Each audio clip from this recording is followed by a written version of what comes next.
Guys, आपका हमारे channel पर स्वागत है और आपका हार्दिक अभिनंदन है। तो इसी के साथ मैं आपके सामने लेके आऊँ क्लास 10 एनसीईआरटी का कंप्लीट सिलेबस। दोस्तों कैसा कंप्लीट सिलेबस, जिसमें मैं आपको सेकंड चैप्टर तक कंप्लीट करा चुका हूं और आज हम 3.2 करने जा रहे हैं। दोस्तों कौन सी 3.2? तो दोस्तों वीडियो स्टार्ट होने से पहले आप वीडियो को अंत तक जरूर देखना, क्योंकि आज मैं आपको प्रतिस्थापन विधि एकदम ऐसे पढ़ाऊंगा, एकदम पानी की तरह। पढ़ते ही पढ़ते आप प्रतिस्थापन सीख जाओगे और कोई सा ही प्रश्न है ना प्रतिस्थापन चुटकियों मार करोगे।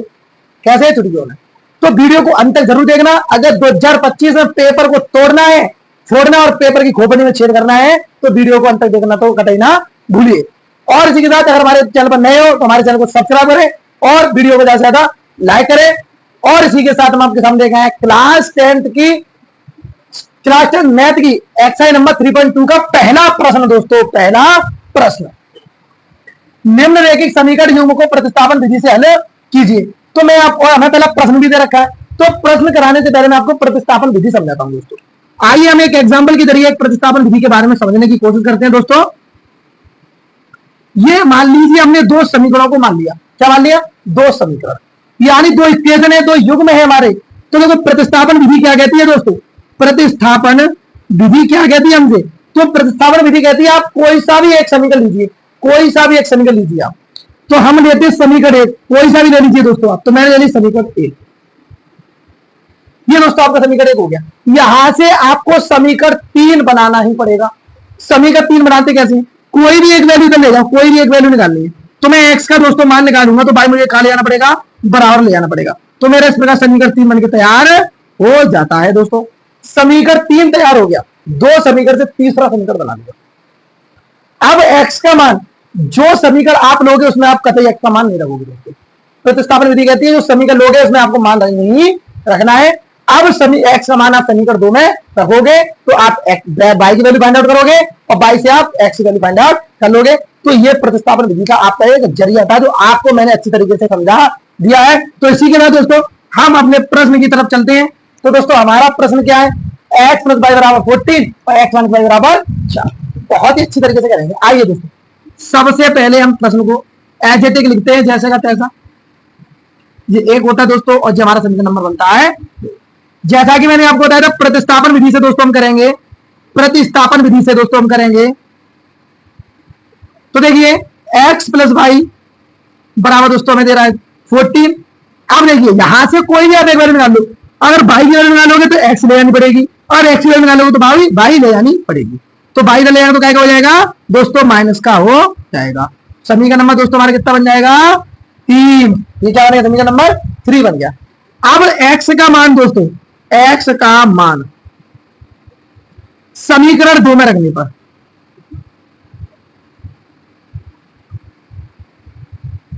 किसमें रख दोगे दोस्तों? समीकरण 2 में। समीकरण दोस्तों आपको दे रहा है एक्स माइनस वाई बराबर कितना दे रहा है दोस्तों? आपको 4। ठीक है, आप एक्स की वैल्यू क्या रख दोगे? ये वाली एक्स वैल्यू हम यहां रखनी है आपको, एक्स वैल्यू रखनी है एक्स की जगह। तो देखो 14 माइनस के बाई और माइनस बाई बराबर 4। देखो ये तो एक्स की वैल्यू आ गई दोस्तों, माइनस बाई हो गई। देखो 14 को ले जाएंगे दोस्तों इधर और देखो बाई और बाई कितना जाएगा दोस्तों? माइनस माइनस हमेशा प्लस होता है, लेकिन नंबर प्लस होगा और साइन वही रहता है। और इधर आया तो क्या हो जाएगा दोस्तों? माइनस का हो जाएगा। माइनस का 2y बराबर घटाओगे दोस्तों तो आपका माइनस का 10 बन के आएगा। माइनस से माइनस खत्म। तो आपका इधर क्या होता है दोस्तों? अब आपका दोस्तों बनता है 2y बराबर आपका 10, यानी कि y का मान दोस्तों निकालोगे तो 2 कहां ले जाओगे आप? बट्टे में ले जाओगे, 2 पहिया 10। तो y का मान क्या निकलता है दोस्तों? 5। आपको y की वैल्यू निकाल ली। अब देखो जो y की वैल्यू आपने निकाली इसको समीकरण 3 में रख दो। कहां रख दोगे? 3 में। तो y का मान समीकरण किसमें रखने पर? 3 में रखने पर। समीकरण 3 में रखेंगे दोस्तों हम क्या? y का मान। समीकरण 3 दोस्तों पहले मैं आपको यहां लिख के दिखा दे रहा हूं। समीकरण 3 हमारा ये रहा। ठीक है दोस्तों, तो x बराबर 14 माइनस y की वैल्यू दोस्तों आपकी कितनी है? 5। y लगा दिया 5। x का मान दोस्तों आप कितना निकलाया?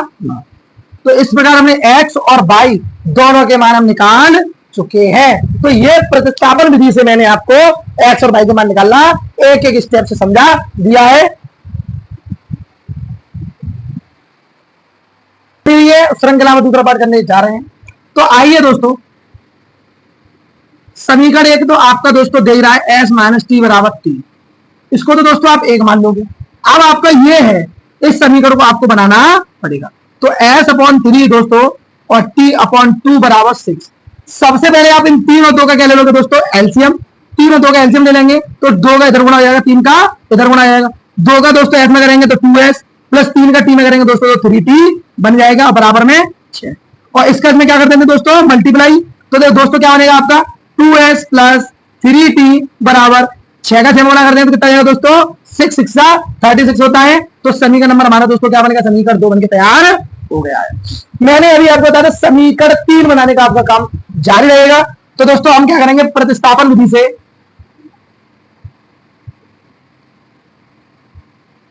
तो प्रतिस्थापन विधि दोस्तों क्या है, तो जहां जो सरल पड़े आप वो ले लीजिए। समीकरण एक हमें बहुत ही आसान लग रहा है दोस्तों, तो हम समीकरण एक ही लेते हैं क्योंकि क्वेश्चन जल्दी करना है, हमें फास्ट करना है।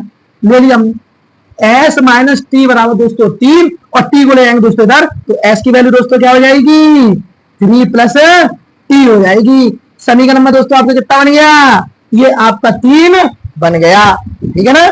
अब आपने s का मान निकाला। अब दोस्तों आप s का मान कहां रखोगे, समीकरण 2 में। तो आइए दोस्तों s का मान समीकरण 2 में रखने पर, क्या करने पर, रखने पर, तो समीकरण 2 में हम क्या करेंगे दोस्तों, s का मान रखेंगे।